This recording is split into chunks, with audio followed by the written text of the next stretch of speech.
Bismillahirrahmanirrahim. Today we are going to discuss the lymphatic system of the serious topic.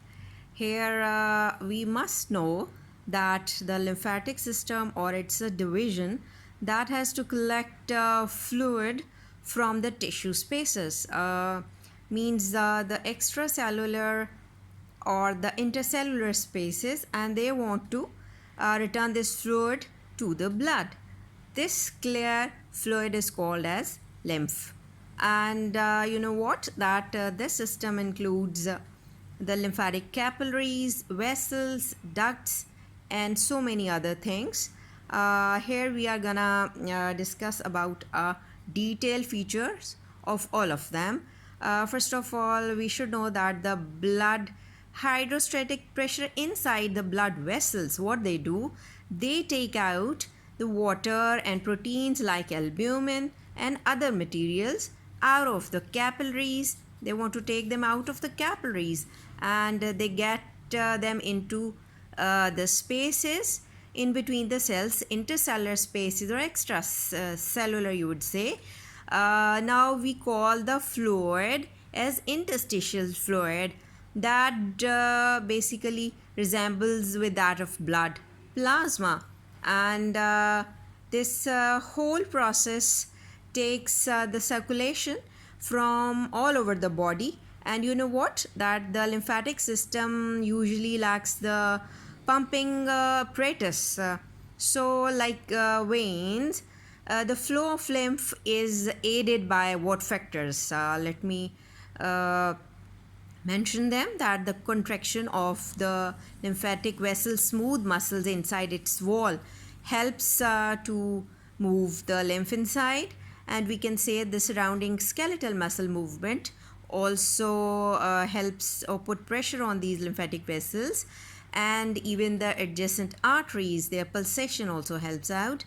And definitely the negative intrathoracic pressure also creates a suction force, and all this lymph is then finally enters into the veins and then into your heart.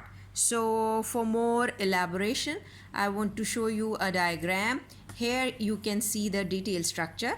Now this is you can see the blood flowing in an artery, and here the blood is going through the capillaries. And you know what? That green color are the small lymphatic capillaries that are present nearby the blood capillaries, and they are started or begin as a dilated channels, blind-ended or closed-ended channels, and they form a plexus. This plexus is interwoven along with that of blood capillaries. These now lymph capillaries are more numerous, more abundant in the skin, in its dermis, and in the mucous membrane of the respiratory and the digestive system. Now these minute capillaries, which you call it as lymph capillaries, carrying the fluid or lymph inside, they join to form the lymphatic vessels, which you know as afferent lymphatic vessels and efferent lymphatic vessels. They are large connecting vessels, and if you cut them down, you can see the inner structure. They are laden with the valves inside and ensure the flow of the blood away from the tissue towards the venous system. So the presence of the valves inside, if you see, give them a beaded appearance, bead-like appearance is there. And now they are abundant, I already mentioned, in the skin and the subcutaneous tissue, the superficial lymphatics. And if the deep lymphatics are there, they follow the deep vessels, following the deep veins, you would say, and the deep-seated arteries. Now you can see the lymph is flowing through the afferent lymphatic vessels, and then they are entering into this lymph node. And this is a structure you have already learned in lectures. And when it is passing through this, now it has to come out through the efferent lymphatic vessels. Either they will finally enter through a vein towards the secondary lymph node, or they will join some thoracic duct. Now for the thoracic duct, we have to see another important diagram here. Again, you can see the minute these lymphatic vessels spread all over your lower limb, and you see the beaded this rounded structure, the inguinal lymph nodes, and the name given to the lymph node is according to their location. Here they are called as popliteal lymph node, here they are called as inguinal lymph node. Then you are looking into the iliac and the aortic lymph nodes, and this green color minute channels are lymphatic vessels. They combine to form a larger lymphatic channels called as lymphatic trunks. These lymphatic trunks are now joining to form a sac-like structure which lies in the abdomen below the diaphragm. If I put a line for a diaphragm, so this is called as cisterna calli, and from here the cisterna calli, there is a duct-like structure ascends through your thoracic cage. This is called as thoracic duct. Now this thoracic duct is taking the lymph towards your venous system, and here the thoracic duct is being joined by the lymph trunks of you would say the head, the neck, and the left upper limb. Various these cervical lymph nodes are present all around. Axillary lymph nodes are also present here. They are now touching the your right this this left would say venous angle, and here it is trying this thoracic duct is now trying to enter into the this internal jugular vein and the left subclavian vein junctional point, and finally entering into your venous system. So it means that whole the lower limb and the abdomen pelvis below the diaphragm and left side of your body, the head and neck left side, is going to be drained by the thoracic duct. And now what about the right side of your body? Right side of all the lymph capillaries join to form lymphatic vessels, and they are passing through and through, and in between you can see the lymph nodes. They are joining to form a major right lymphatic duct, you would say, and this right lymphatic duct is near the right venous angle.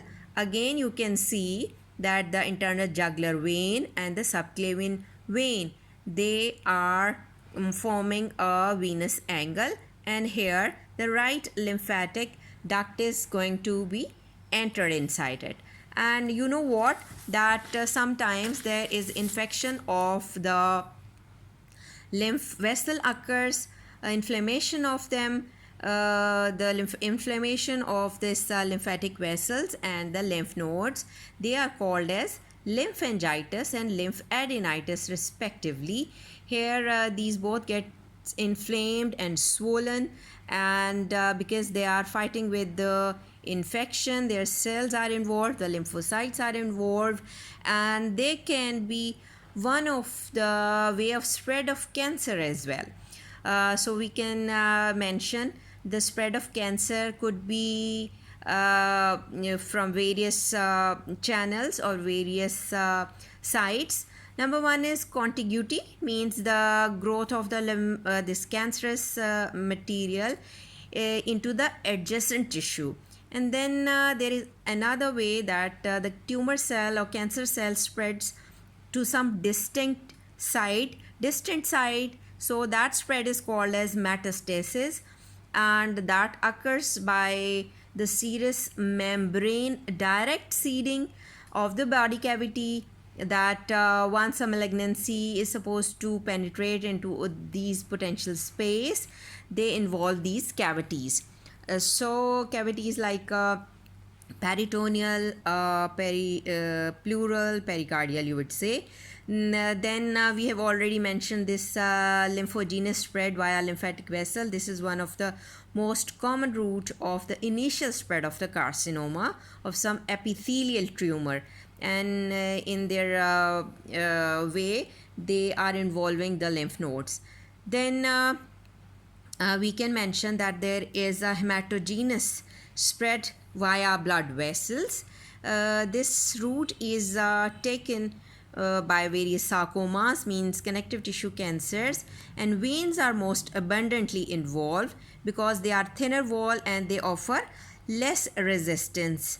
So these then venous flow can involve your liver, lung, that are the most common site of the secondary carcinoma. And definitely for the treatment we have to remove the primary tumor as well, and the metastatic area should be removed. Sometimes the radiotherapy is given, the chemotherapy and the surgical intervention is required to treat the cancer. So that is all about today's topic. Take care. Allah Hafiz.